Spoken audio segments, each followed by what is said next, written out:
Welcome back, everyone. This is Gaming Series TV Smiley here, bringing you What versus Death and Delay. So, gonna go ahead and just take a quick look at the maps. So again, I don't know who actually picked each map. I can only go off what they banned, which is listed, but I don't know who the first pick on each map was since the replay file. It includes the draft information, but I just don't have access to it, and, you know, didn't feel like taking the time to find out. But that said, first map, Sky Temple.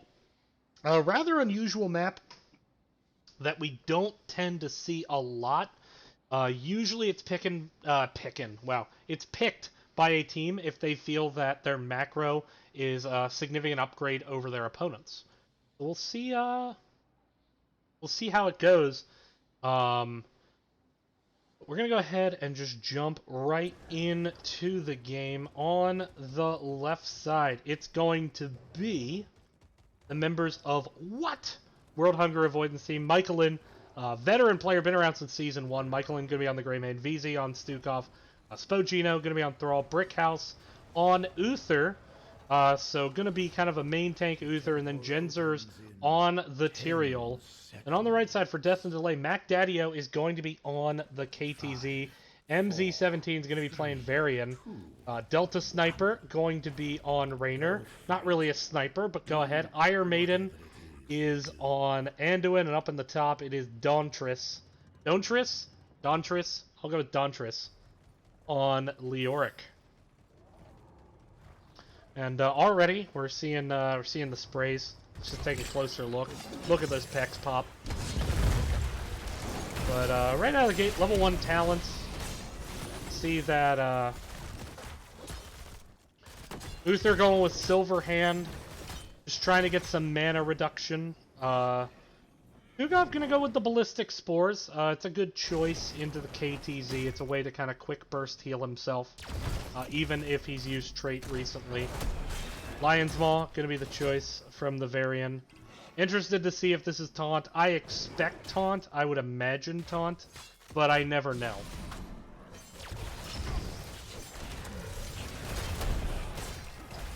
But currently bot mid rotation, but already we're seeing Greymane Tyrael wanting to do this top camp, and we're actually seeing Uther in the solo lane. Now the way this typically works is that Uther actually doesn't win the lane, he just fails to lose it, which in the current meta certainly very doable. But you'll see him go into the Q deals damage at level 4 to just harass the enemy healer, as it's point and click damage at that point. Siege Camp gonna be grabbed in the bottom to counter out the Bruiser Camp in the top. Certainly will help out Uther. Force Leo to back up for a bit. Thrall, recognizing, oh, okay, enemy heroes are away, I'll go ahead and clean this up. Now sees Varian and thinks, maybe not.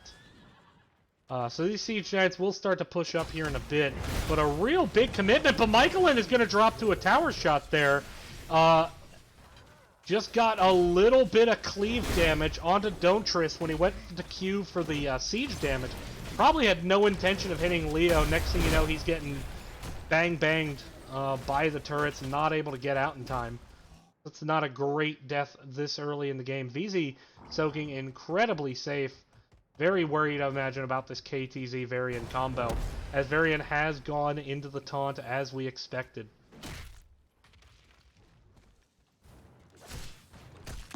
Raynor now pushing up into the top, so huge potential with this push, as already they have a full level lead on the side of Death and Delay over What. Death and Delay playing this very well at the moment. They have the Siege Camp still alive in the bottom. I mean, it feels like it's been down there for an eternity. And I mean, you're seeing that by the time Thrall killed that Siege Camp, his own Siege Camp, which just got into lane, was dead. So really good macro so far on the side of Death and Delay. We are seeing Raynor currently on this bottom objective, Anduin nearby. Top objective, meanwhile, being channeled by Leo. So getting some double shots in here.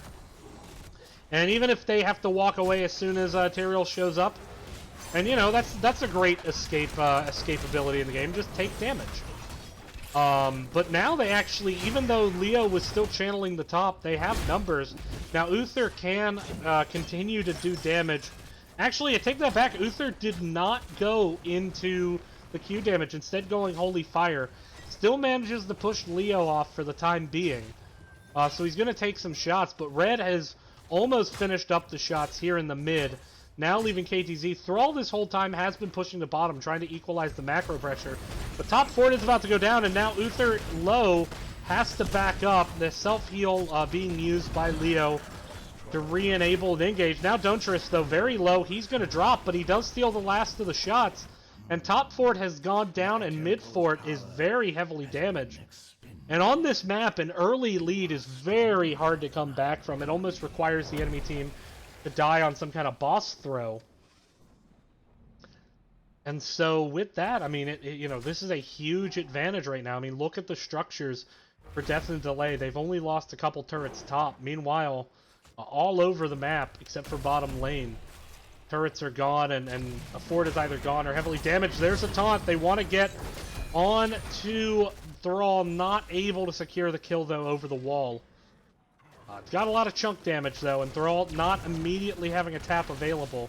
You're going to have to play very safe into this Rainer poke. Siege camp now going to be grabbed. Good camp rotations from Death and Delay, and they're playing exceedingly well at this point, I would say. Doing very well.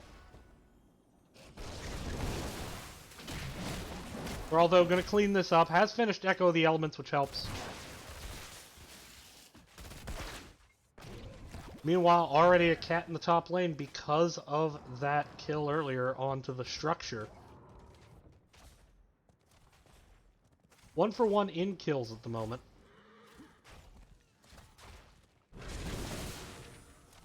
But the macro lead definitely favoring Death and Delay. Death and Delay now has the front wall gone bottom, which it was the last kind of bastion of a healthy fort wall. Are we seeing an invade onto the siege camp? It looks like we're going to see it. Tyrael and Greymane have taken this top structure. Leo may have to rotate up to clear it. Looks like they maybe want to backflank someone who rotates, and it's going to be Uther. There's the taunt. Focus comes down, and Uther does drop. So getting the kill right before the temple activates. Now keep in mind the structure is pushing top. Doesn't have a catapult with this or the next wave.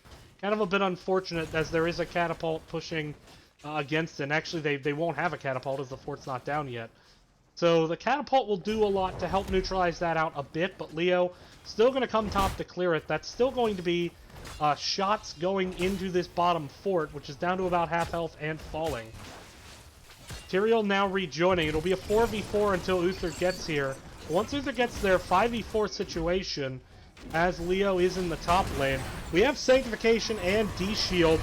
There's a focus from KTZ on the Tyrael. Light Bomb, though, going to enable re-engage, but a great Sanctification nullifies out most of the damage. And now the engage coming in, not able to secure a kill. It will at least push back the members of Death and Delay for a moment, but Leo rotating down, they will be able to re-engage. Ultimates used include Sanctification and Earthquake. Light Bomb and Hyperion also down. There's the D-Shield, trying to enable Greymane to go in. Root there on the Dontrus. Dontrus is going to drop, not able to get out with Spooky Ghost Form, but Michaelin so low, he's going to have to back up. Now Brick House in full retreat. 2 roots hit. And the kill on the Leo notwithstanding, what is going to have to back up here? And they have now lost all 3 forts. And the big place where that hurts you, more so than the catapults even, is with the passive experiences. Now if you take a look, there's going to be a ton of passive XP on the side of Death and Delay that what simply isn't going to be able to match. They're going to get a 60% bonus to their passive XP. What? Still on base passive XP. So, you know, it's going to make it really hard for What to stay in this game if they don't claim at least some kind of forts quickly. They're also going to have to soak fairly immaculately, but Thrall just so worried about a gank, can't even step up to grab a couple of globes. Now going to do so seeing the Bruiser Camp taken top. But you can just see, I mean, the XP ticking up here for red. And they weren't even really clearing minions at this point, and it's still moving. Whereas blue moving only really when they're killing minions. Siege Camp now going to be grabbed.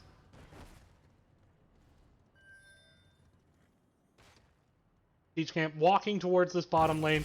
Bruiser going to get cleared out top by the members of what? But now, seeing the members top, they're going to go ahead and take this boss.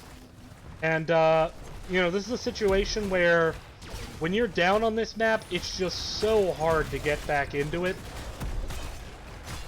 And the worst thing for you is to see, when you're down this much, the third objective be split altars top and bottom. Because what that means is that you basically can expect you're not going to be able to take a fight. Now, here's the focus. No, they decide not to blow the taunt onto the Tyrael.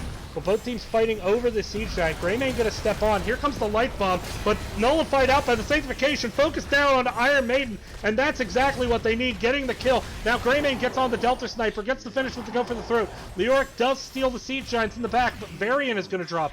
What can they do with these 3 kills? The problem, even with 2 objectives up, not much, because this boss is on their keep wall, and it is healthy. Thrall and Greymane going to go to clear that. Nobody heading top as they're focusing bottom. That's going to allow Leo to free channel this top objective. And so even with that 3-0 kill, they're not going to be able to do much to close this gap right now. And that's Sky Temple. I mean, that is Sky Temple to a T. And you can see you're trading out shots on a fort for shots on a keep. Not a great trade.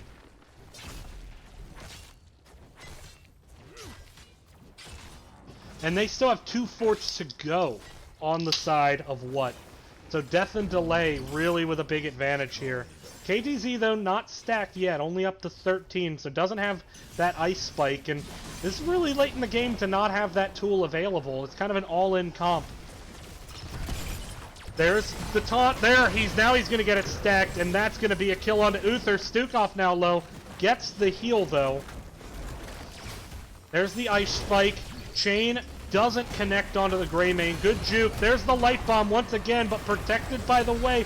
No, they're low. 5v4 engaged. Trying to get something, but VZ getting trucked by Raynor. Now Raynor needing to cleanse to get away, but Greymane gets to go for the throat. And now MZ17 is going to get low. Leo pushing the top all this while, so keep that in mind. But this chase is on. That is 2. That is 3. And ooh, baby, a quadruple?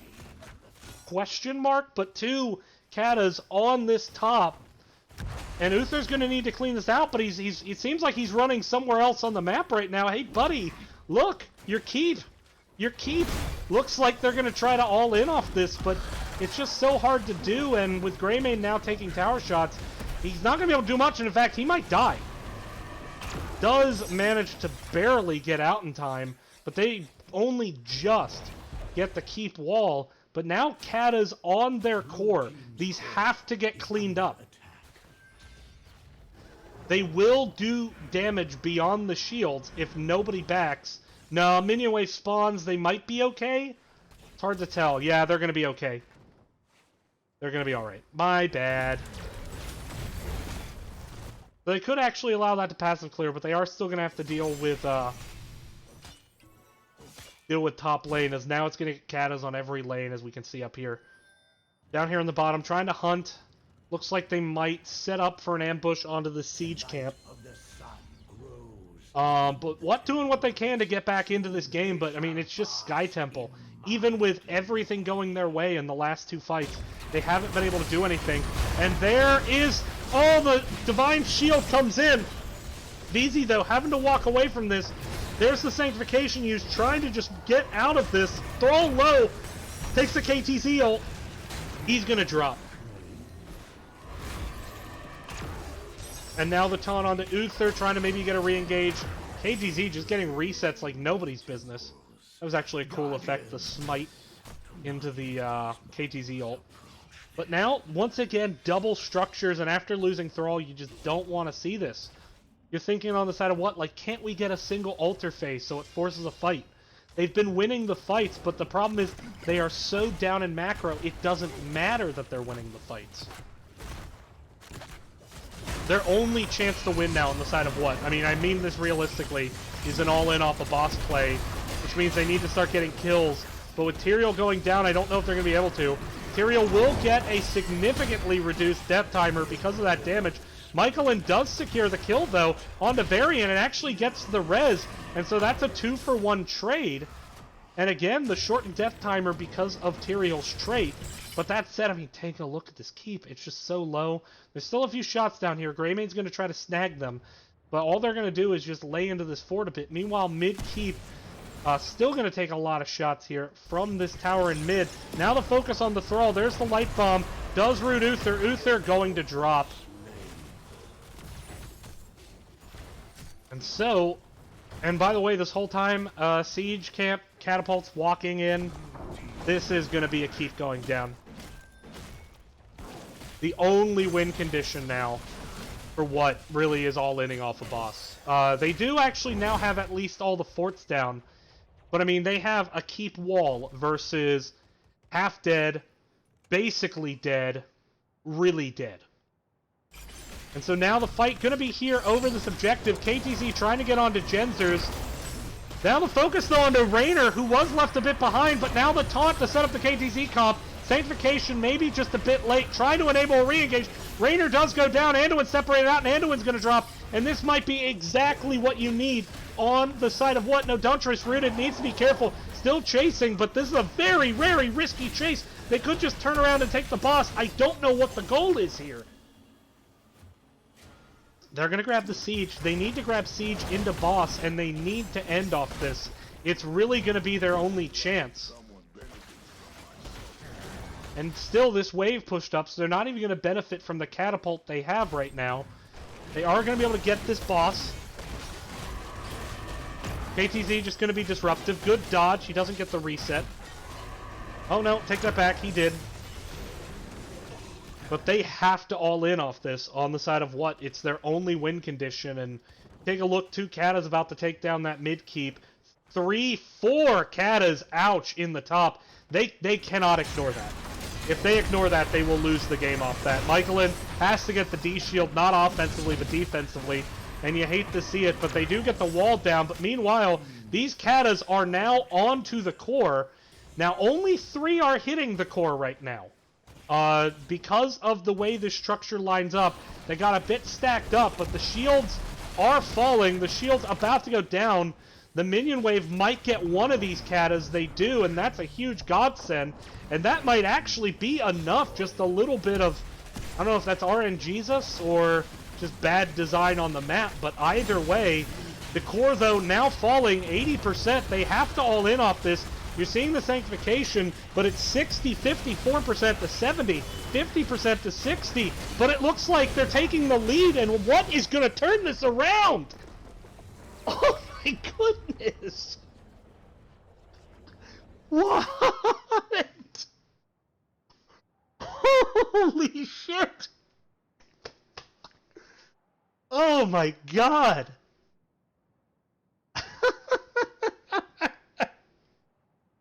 Oh my god, let's you can't click on the mini-map, but let's take a look over here. Yeah, I mean these Katas, 3 Katas lined up just pew-pewing away. Oh my goodness. I mean, at this point the Katas are now a bigger risk to the core than enemy heroes, and we saw that. Wow.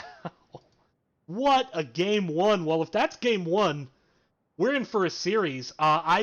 I'll say it. That was an amazing comeback by what? I said they have to all in off a boss play. That was their only win condition. They recognized that as well. They went in and pulled the trigger on it. And so what is going to go up 1-0 in this series over Death and Delay? So we're going to take a brief break while we get set up for game 2. I'll be right back, everyone. Thanks for watching. Stay tuned.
right, everyone, we are going to jump into our game right here and introducing the teams. World Hunger Avoidance team looking for the domination. We'll see if they can get it on the left side. It's going to be Michael in on Sergeant Hammer. Brickhouse going to be on Thrall.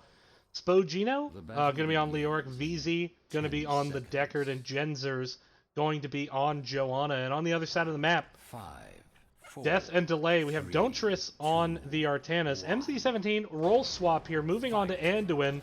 Guess he just really likes that family. Delta Sniper going to be on Blaze. Mac Daddio on the Greymane. And Iron Maiden on Sylvanas. Taking a look at those level 1 talents. Sergeant Hammer going to go with the advanced artillery, just trying to get some extra damage out while in siege mode. Deckard going with the spell armor increase off the root. If you can keep it stacked, it certainly helps healing. But that said, it doesn't bring some of the utility of the other talents in terms of setting up engages.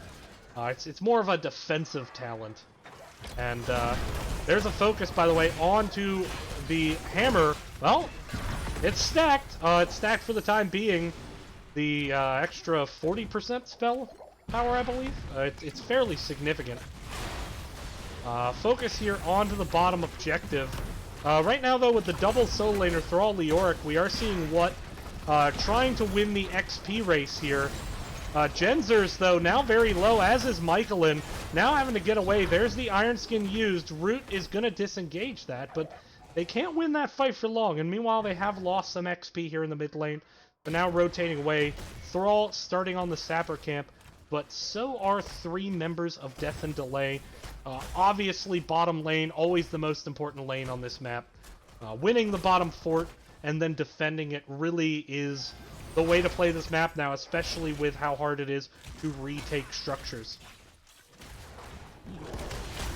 Blaze tries to go in, Cap just before he can get there with the jet charge, and now just trying to find the nearest exit.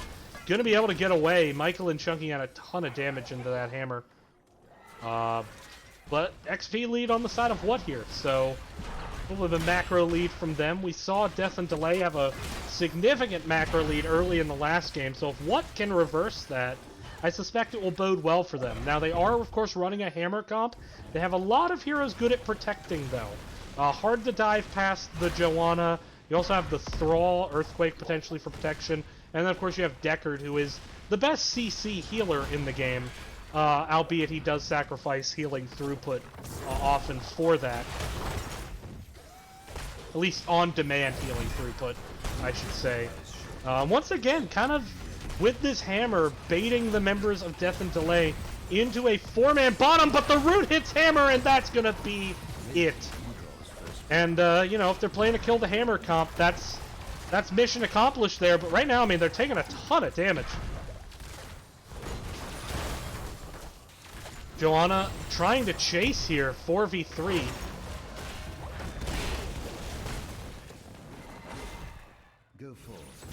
But triple altar face starting up. We're going to see even trades out into the top, so our attention, of course, will be down here. VZ going to try to get the channel. Mac Daddio can get the interrupt, but perhaps needing to sell out too much to do so. If the root lands, he's dead. Still dies all the same to the Leoric flank. Now Genzer's a little bit low, but Hammer just trucking out so much damage. And so this should be what? Gaining control of the bottom objective there, as well as securing their first kill, not the first kill of the game, and about a level lead. So, really good start here for World Hunger Avoidance team. On the other side, Death and Delay did not go the stacking Artanis talent. Still went amateur opponent. To try to get some macro edge, but obviously hasn't made a huge difference yet. Now, the front wall already down, Hammer about to post up.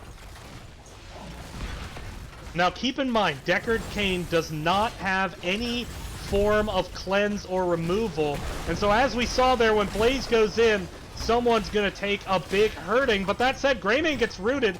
Might be enough for the turnaround. MZ17 has to blow the point-blank cleanse there. And there you can see, now Ruby's taken by Deckard. I will be honest to say I've never been a fan of the talent. I know, though, it's got buffed to just kind of an insane level. The problem with rubies is that with a hammer comp, you're not going to get a lot out of it, at least on your hyper carry. Hammer can't step up and get those ruby potions. So if they hard dive, maybe get some value. But otherwise, I would think the shielding potions into this burst damage would be better. But that said, you know, we'll see how this plays out. Right now, certainly What very much in control of the game. Ooh, and Delta Sniper is low and still in hammer range. Has the jet charge out to avoid that last deadly auto attack. Greymane, meanwhile, also on the full retreat, and so we're seeing such a hard commitment to defending this hammer and bot, but it hasn't translated. And so What just continues to gain control of this map. The altars have risen. Now, channel coming in, this would turn into an 8-point lead. Hammer gonna post up in the back, has the hover mode enabled. Also has the Unstoppable available, which is just an exceptional talent. It really makes Hammer good, even at higher levels of play in a lot of situations. Hammer needing to back up. Now, it was nerfed recently. Ooh, and there's the big charge. Hammer now having to Z out of there. There's a big 5-man root, though, but they're not really able to do anything with it. Now, Genzer's on a full retreat. Almost gets out, but not able to get that last bit of healing. And now Hammer is in for a world of hurt. That's a situation where shielding potions could have helped. Just saying. So equalizing now is Death and Delay. They managed to push in against the Hammer 5v4. Managed to get a couple kills to equalize out on XP a bit. And now XP is even. And they're starting to siege up some damage of their own with this Sylvanas. But both teams really do have a siege comp, but kind of different strategies. Sylv is kind of an all-in style of siege, whereas Hammer is just post up and just eat away at the enemy and draw as much of their attention as you can. Meanwhile, Greymane grabbing the sappers in bot, so certainly wanting to push those in. There's going to be 4 people down here, though, for What? So Death and Delay can't really contest at the moment with 3. It's already hard enough to fight on even numbers against the Hammer in a siege situation, but in this situation, it's basically impossible. And now, Greymane comes in onto the flank, Blaze looking in on the back, has the combustion, hits 3, Wailing Arrow connects, but just not able to turn that into any kills, and now Greymane has to walk away from this. Blaze goes back in, they're trying to get onto Joanna, now Brickhouse completely isolated, and protected, by the way, gonna be the choice. I gotta be honest, I like that. If Bless Shield is down, they don't really have interrupts. They didn't take Sunder, then they won't have any. They don't have any interrupts, except for Lornado, which I was really surprised is taken. I guess the idea is to displace the Hammer. It makes sense. But Lornado and Bless Shield are their only interrupts until level 20, when Leo gets the upgraded Entomb. So I really like that choice. Fight going to be over bottom. Another single Shrine phase. VZ channeling in the back. Michaelin is posted up, but this is a 4v3 for the moment. They're all still rotating in. Lornado is available to peel out if needed. Big 4-man root, but now Iron Maiden is on the channel. There's... Ooh, that's actually a very good Lornado, making it very hard for MZ17 to go anywhere. Now Delta Sniper's low. The Entomb is going to catch Greymane. Does trade out for Leoric, but now Iron Maiden in for a world of hurt. That's going to go down, and Duntris is just dead. He didn't know it yet, but now he does. Except he's dead, so he doesn't know it. Point being, it's a 5-man team wipe. Only 1 trade out, and this will enable Michaelin to post up and just take this forward. If anything, I would have actually maybe liked to have seen a bit of patience, where they min-max it, and they send Michaelin up here to burn down, while the rest of the team helps push, and then they channel. I think they had the time to do that maneuver, and I'm kind of surprised they didn't go that route. And Michaelin de-siege is just a bit too early and backs up. Now going to siege, though, under his own structure. Greymane desperately goes in for this. Unstoppable used. Lornado trying to get Michaelin out, But there is the combustion and the wailing arrow finally blaze, getting the finish. Now Deckard's in for a lot of hurt. The roof doesn't hit, and so Deckard did not get peeled out. Deckard is going to drop. And that is 2 kills on the What, so Death and Delay. Every time it seems like What's about to get some huge advantage in this game, they do something, they get some kills, and they turn it. Very high kill game so far. 6 to 8 already.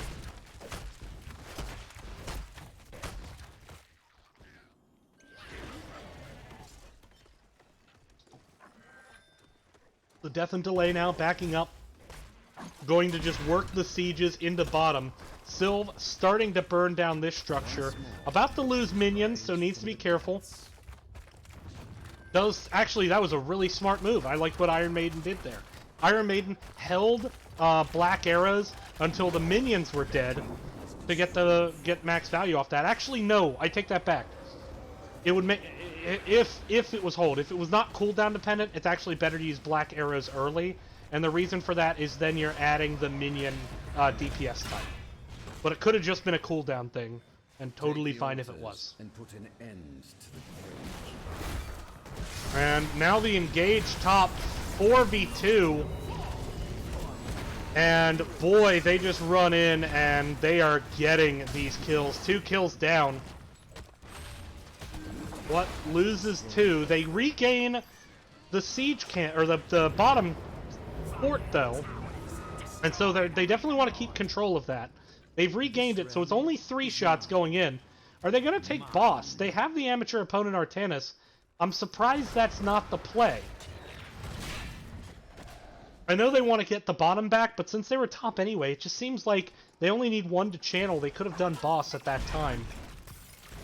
Turn that into 7 shots. They'd be up 21 to 28 right now. But that said, it would have slowed down their retake of this structure, and maybe with the hammer, they're really worried about the hammer's ability to defend these, and, you know, you can respect that decision-making, certainly. I think actually because of the hammer comp, that might have been the better call that they made there. Sapper's going to be grabbed top by Dontris. See him using that amateur opponent, just truck some pumpkins. So Gino going to clear this up. He's probably going to check. Ooh, and this might turn into a 1v1. It does. Now, this 1v1 really could go either way. Leo actually manages to bump Dontris off the point there and steals the Sapper, so well played. But meanwhile, here in the bottom, protected, by the way, used after the hammer kill to re-enable the engage. But now Mac Daddio taking tower shots. Black arrows used. That actually, black arrows is used even for a short time. Great there, because it enables the tower to reset so it doesn't kill Greymane. And now double fort take, taking back their own, getting the kill on the hammer, getting 4 kills, and immediately turning into the opponent's bottom. And so now, triple altar phase. They're certainly going to grab 5 here in the bot. Leo's going to grab 3. They're going to grab 5. So this is a 7-point swing. Now, if boss were off the map, maybe they'd be tied right now, but it's going to be, in this case, 15 to 25. Excuse me. Boss were off the map, they would actually be only at 11 health right now, in theory. But again, they probably wouldn't have actually gotten the other bottom fort if they took boss, so, you know, it's fair. 25 to 15. Sappers cleared up, none of them able to walk in. But this is a 5-man defense of Sappers, and actually, we talked about boss a bit ago. We do have the amateur opponent, and this is why. See, and Artanis going to work on these bosses while the Sapper's being walked up. Now, Leo, he's walking away to soak. I don't know if he has the foresight to think Artanis might be on boss. Artanis is on it, and Leo did not check. And meanwhile, the kills start to come in bot. Hammer and Joanna both go down. Lornado too late to save them. And that's 4 shots taken solo by Artanis. And Leo probably kicking himself for not checking there. An Entomb absolutely could have killed Artanis. That's now, with the Sappers walking in as well, another 7 shots. And it's 8 to 25, and Death and Delay Really dominant in this game at the moment. It's going to be bottom structures. This is lethal, potentially, on the side of what they're going to have to defend here very aggressively. And they're not really pushing up to take this fort. I'm not entirely sure what the thought process was. They were worried, I guess, about the flank. But they really don't have time to dilly-dally. They gotta get... I mean, they have to just give bottom objective at this point. Which means they have to put everything... Oh, this could be a huge entomb. Here's the combustion onto the backside. Actually hits 4, though. Greymane tries to go for Genzers, but the healing just there for Deckard at the moment. Brickhouse starting to get low.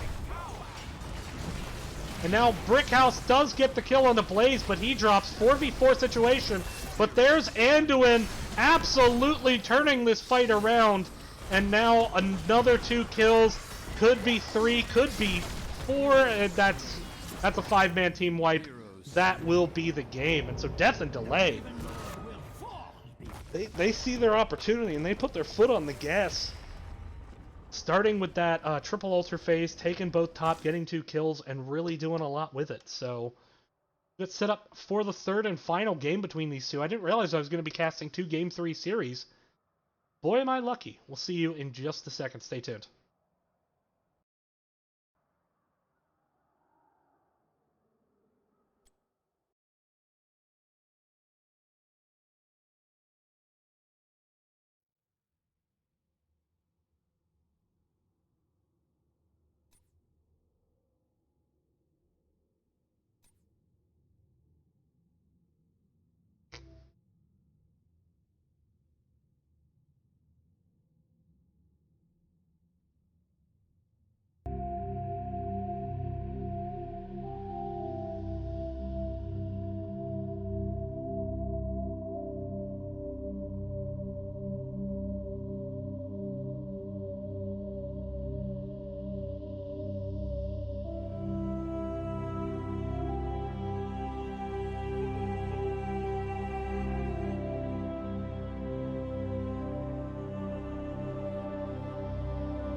All right.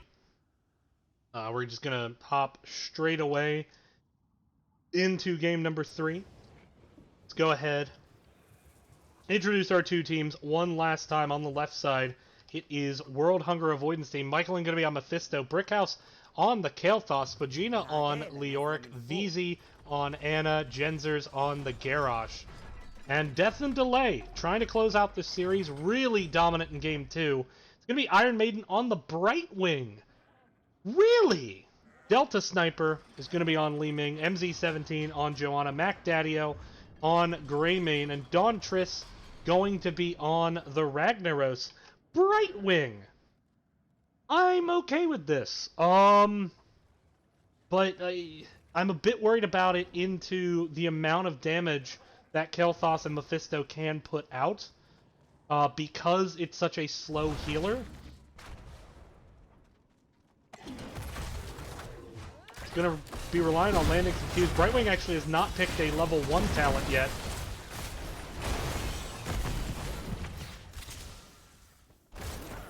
Force armor from the Li Ming into the double mage comp. Brickhouse gonna rotate down, get some clears here. I would say that Death and Delay has played a better series. Focus onto Brickhouse now. Can they get the kill? They do. I would say Death and Delay has played a better series, but just had one mistake, one major mistake on Sky Temple that got punished with the boss and turned into, like, you don't want to ever take fights around the boss when you're leading. You just want to kind of disengage, and then if they start boss, re-engage and scare them off. And they took a fight on the boss, they kind of broke that cardinal rule, and it ended up costing them the game. But otherwise, they dominated most of that game. They definitely dominated game 2, despite an early lead. But what we've seen so far is early leads don't really mean much in this current meta, and so doesn't matter who gets up early, it matters who gets up last. And we're seeing Siege Camp being picked up here by both teams. This Siege Camp, the strongest, as it's a combination of the Fire Bats and the Khazras. There's 3 of them, like the Khazras, but they are effectively coded as Fire Bats, actually. They do the armor reduction, they do the same damage, they have the same bulky HP. So they are Fire Bats, for all intents and purposes, if you didn't know that. If you didn't know it, actually, in the game files, they are called Fire Bats. Just thought it would be worth pointing that out. Right now, the two camps pushing against each other. Looks like it's going to be Death and Delay winning that, but by how much? Not really enough to translate into too much wall damage. Li Ming and Garrosh in the bottom lane. What is this, quick match? This looks like every quick match game I've ever played. Every time I tank in quick match, this is what I end up doing. I just soak bot lane the whole game. Looking like a gank rotation, maybe onto this Rag.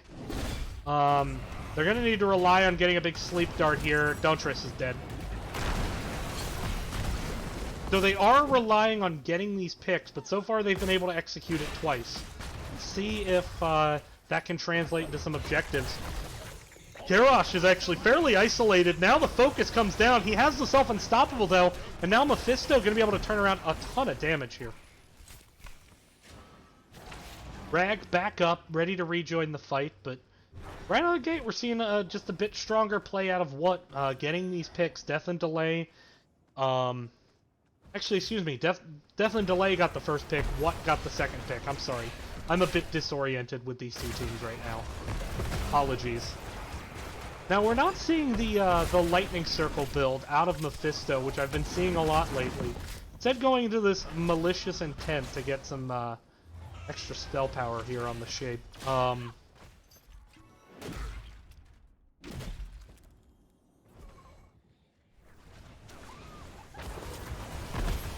Now, picking their Siege Camp already in the lane for Death and Delay, but again, it's one of those, like, whoever gets their camp last without getting it too late wins. And so in this situation, what could get the advantage? Actually, no. I mean, without really any wave clear here, they're going to lose a lot of health on these structures. So they actually did take theirs a little bit too late. But that's the thing with the double mage. You don't really have great camp clear. And we're seeing it there. They've effectively lost their entire wall.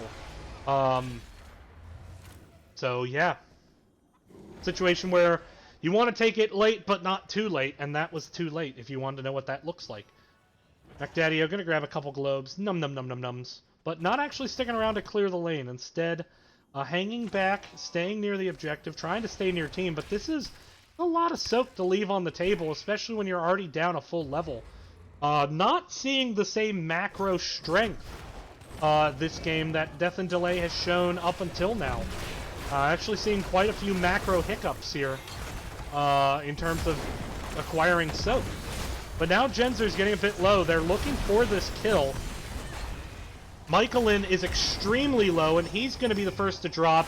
Garrosh trying to save with the throw, but now he's in a bad spot. He's polymorphed, running through the slowing mud, and he does get killed. So that should be, with those 2 kills, should be, actually, I mean, with Garrosh down for 13, plus the run back time, should be objective for Death and Delay. But that said, I mean, needing to make sure they're soaking a bit better here. I mean, you can already see Leo up top soaking, working to find his team level 10. They've closed the gap considerably in XP, but they had a considerable gap to close, so gonna take a bit more. Looks like KT wants to do the siege camp, and that's gonna be their focus. But I mean, you see the Garrosh, KT, Ana just are not gonna kill this camp in any efficient fashion, and so, you know, it's questionable how much value this can get. Their wave might be eviscerated, although they have another wave to pair this with, so it should be okay. Looks like Death and Delay, they want to focus the bot lane. Here comes the Mephisto root. Catches 2, cleanse from the Brightwing. Greymane, though, in so much trouble. There's the taunt, and he just gets whittled down until eventually there's no more left to whittle. Is not able to survive that with the CC chain. And there you saw it, Mephisto root into Gravity Lapse, into taunt from the Warlord's Challenge, into the Ana sleep. And there, Michaelin taking a lot of damage, but he should be able to survive this for the time being. I like what we saw from Delta Sniper. Delta Sniper basically aimed at where Mephisto was going to go back to, and so that's what we saw. Get some value there. Mid-Cavalry pushing up bottom, but I'll say this. What had a great defense, and it all started with that Greymane pickoff. Didn't lose any forts. So now, Siege Camp gonna get grabbed. This is the 3rd Siege Camp on the side of Death and Delay. What will have their Siege Camp up in 20? And given how they played, I expect that they'll be there to clear it. They've been very good about getting that camp, which they need to be given their lack of camp clear availability.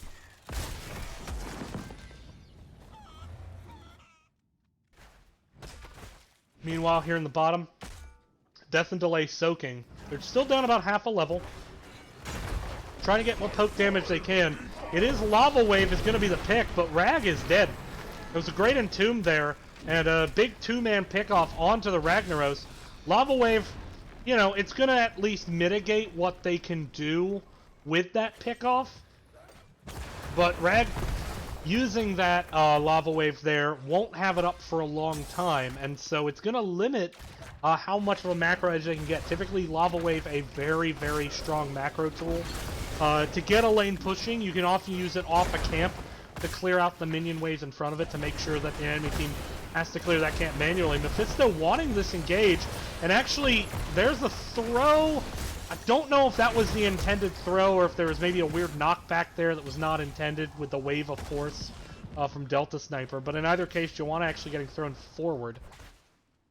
So, a lot of talents used, but there were a couple ults used, the Curse Bullet and the Wave of Force. They're up soon! Li Ming is dead. And Greymane trying to get some turn of trade. He's just going to get turned around on. He's going to survive? But he does get away. Mephisto wanting this kill, looking for the root. Doesn't quite find Joanna. Brightwing using the Z-heal in a non-combat situation on the Greymane. Never an ideal way to use that ability. Almost would have rather just seen Greymane Heart. There is Rag taking a ton of damage, and I mean, there you see just the combo, the Garrosh Ana combo at its finest. You flip, you stun, you grenade, and they can't be healed, they can't self-sustain. They just have to try to get out through the body blocks. That camp going to be entered into the lane. Camp available in 1 second here. And they have been really religious about getting this camp out. Really good job on that by What, as it's very critical to get the camp out. Now it looks like the focus here onto Genzor is trying to get a pick. The Curse Bullet lands, Wave of Force separates him out further, and even a Garrosh, as tanky as he is, isn't going to survive that. Michaelin can throw the root out, it won't accomplish anything. By the time Garrosh is back up, though, that will only be on a, 15-second cooldown, and 15 seconds is going to be the run-back time for Garrosh anyway, so it's fine to use there, not a big loss in terms of ultimate. Still, though, the Garrosh death is going to enable Death and Delay to start up on this second shrine, and, once again, Death and Delay with the early game lead.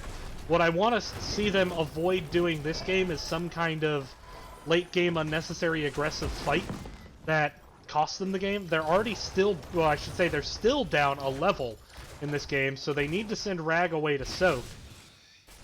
He is going to deny the Leo soak. Leo's starting to rotate up.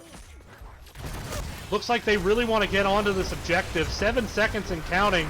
I don't think they're going to be able to get on to channel. Joanna is going to drop, though, and that might be a consolation prize. Brickhouse has it at 1.5, but gets interrupted. Still not channeling, and it does get through while the Leo goes down. The rest of the members going to escape. MacDaddio survives. Here comes Mephisto looking for the Brightwing, and Brightwing does go down, and Delta Sniper going to be next, so they do lose the objective, but they find a consolation prize of 3 for 1. We'll give them a chance to clear this up relatively uncontested. Let's see which lanes they prioritize. Looks like they want to focus in on this top lane. Maybe try to get some kind of advantage here with the wall already softened up. Maybe see if they can pick the Ragnaros off. Leo's going to rotate down bottom, clear this. Garrosh in the mid. Not going to have the most clear potential, if I'm honest. Meanwhile, though, Mephisto just continuing to try to harass Ragnaros. The cavalry top is basically dead. So now they're going to turn their attention mid. Genzor is low here. Has to blow the self-unstoppable because of the Cursed Bullet. Still very low. Rag coming in to join. Here come the rest of the teams. Brightwing heal there. There's the Blessed Shield. Looking for Genzor's. Damage coming in, but he's got the 40 armor. There's a big 3-man root from the Mephisto ult. Ragnaros in the core, though, but it's not enough, and Brightwing and Joanna go down. MacDaddio does get the Mephisto in trade, who did get separated out. Lava Wave here in the mid now. Comes them too late to affect that team fight, as they are now down a hero. But still, despite being down a hero, looks like we are seeing an attempt to maybe do boss up? Or at least just push in this top objective. Siege camp is getting picked up here. No one on the siege yet for Death and Delay. What looking like, not boss, but instead just fort. I was wondering if, I mean, in theory they could do it, but it would just be such a long time. Brightwing Z's in, so it is 4 people up here. An advantage of globals is your run back time is generally very short.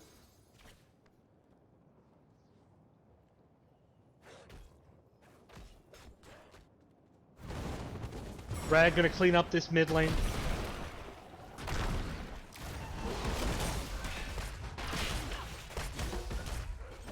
Siege camp being entered into the lane. This tower, of course, is low up here, so it should go down. Was actually saved. That tower has 21 health. Fair enough. Boss being baited, not taken, but baited by the members of What?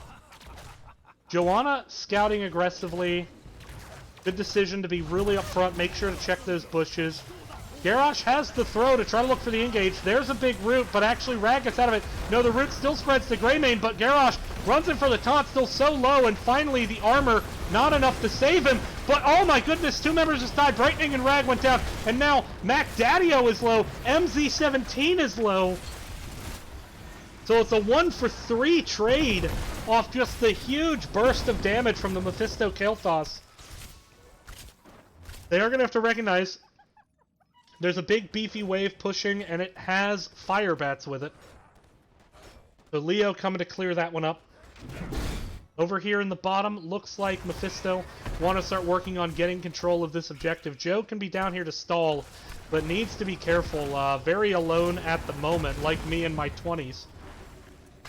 Ming going to be an annoying stall. She can stall this effectively and definitely. Ult used there by Michaelin. Not going to really be able to do anything. Oh, little bit late from Delta Sniper on the W. Anna manages to get the channel, but it is going to be channeled back by these minions. No, the channel gets interrupted. So 37 and counting. Ragnaros is going to Lava Wave bot, trying to open up a macro advantage in that lane. What's still very down in the macro in this game, despite having the XP lead. I swear it's the damnedest thing. I've never seen this before. And Leo gets annihilated. Garrosh, though, stepping up, big taunt, living bombs spreading all over the place, but Leo does, or Mephisto does go down there. Brightwing getting out what heal she can. There's the Emerald Wind to buy some space. Brightwing now sleeping, gonna be thrown away. The camp does get interrupted for the time being. Death timers will allow Leo to come back soon. But this is where you see the problem with Brightwing, especially if you don't go into Blink Heal. Just taking so long to heal up. And if you don't have self-sustain, which Greymane and Li Ming absolutely do not. And also, Joanna as a tank really doesn't have it until 16 if she takes the Talent Holy Renewal. Which, in fairness, she did. But right now, just going to be able to sit back and poke out with the Li Ming.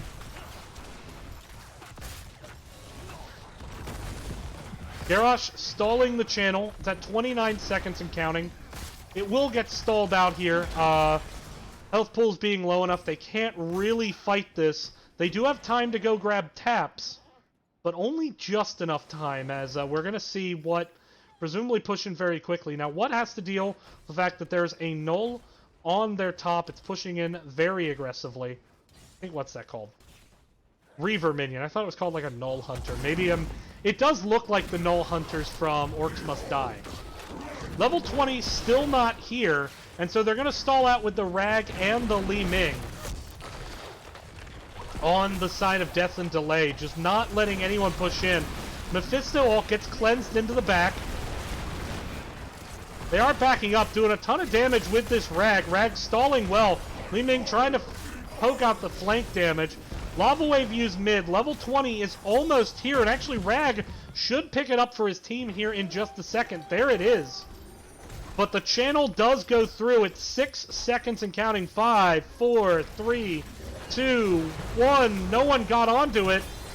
Oh, Rag got onto it with 0.1, but he gets interrupted. It goes through. Meanwhile, Genzer's now in a ton of trouble, taking a ton of damage, but the living bomb is just spreading so much. They get the kill on Mephisto, though, on the side of Death and Delay. But now they're going to have to defend their first objective. Brick House is low. Entomb going to be used to peel out. It is buried alive. Oh, but coming in onto the flank. They managed to find Kael'thas, and now with both the damage down, this is a chance to really push in. In fact, they might actually push in and try to go for a keep. You can see how far the waves are pushed back here. They are going to clean up this mid first. Let's see if they then split to lanes and try to maintain this macro edge, or if they maybe go for a keep with this time window they have. Looks like they're going to play the safe route.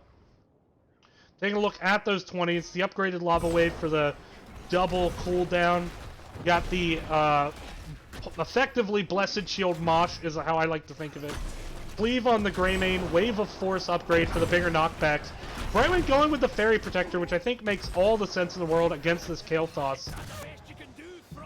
And despite that being a 17-minute third objective wave, not even forts. You typically think of that as the game-ending wave, not even forts yet. And that's just Death and Delay. I don't know how they're down on XP when they have been controlling the map this much, but despite that fact, they were for a long time. They're, of course, up on XP now. And they're going to start on a boss. Now, I don't know if this is going to be smelled out. Looks like they're headed up that way. Will they get there in time? That's the question.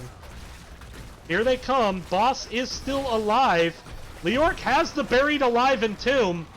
They're getting onto the point now. Emerald Wind going to be used, but the big Mephisto into the Entomb Silence Root. That's going to kill too. But Greymane gets the turnaround kill onto the Garrosh, but only that. That's 3 for 1. So this boss may cost them the next objective on the side of Death and Delay. So this boss needs to get a lot of value. Now they are against double mage, so it's not the most damage in the world. And Leo doesn't even have Mithril Mace, but that said, with the tower still up, it's a lot of extra damage. Boss down below, down to about a third of health now.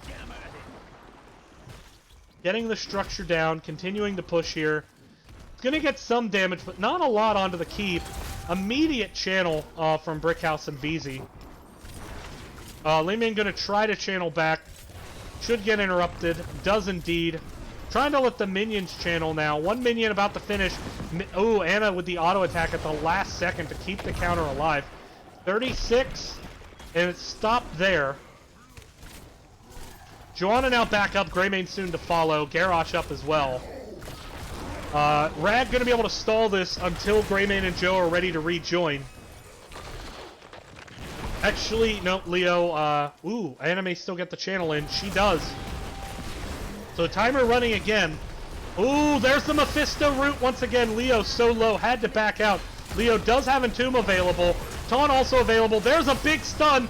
Now looking, no, the taunt missed just out of the range. Buried alive, though, onto Greymane.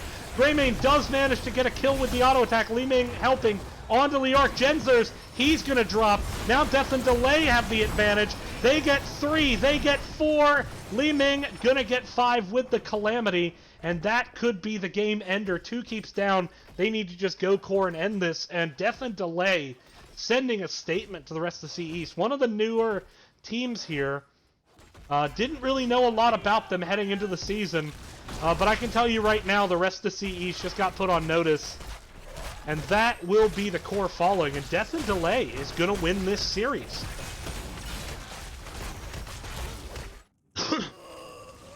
And so there we go. So a fantastic back and forth game 3 after really some crazy games. I mean, game 1, that should have been Death and Delays to win. But what just managed to get the core race won. And then from there you saw game 2 even till about mid-game, very even. Lot of trading on the bottom lane, but ultimately Death and Delay just takes that game over and refuses to let go. Game 3, it was a weird game. Death and Delay was down in XP the whole game, but had a macro edge the whole time, such that when they had deaths, they weren't really punished for them because of their map control. Ultimately, able to get that last big team fight that matters, and that's going to be a 2-1 victory for them. So I have no clue what to think of C East anymore. But with that, thank you guys for letting me cast this replay. Thank you for not spoiling the game. And I'll see you next time. Take care.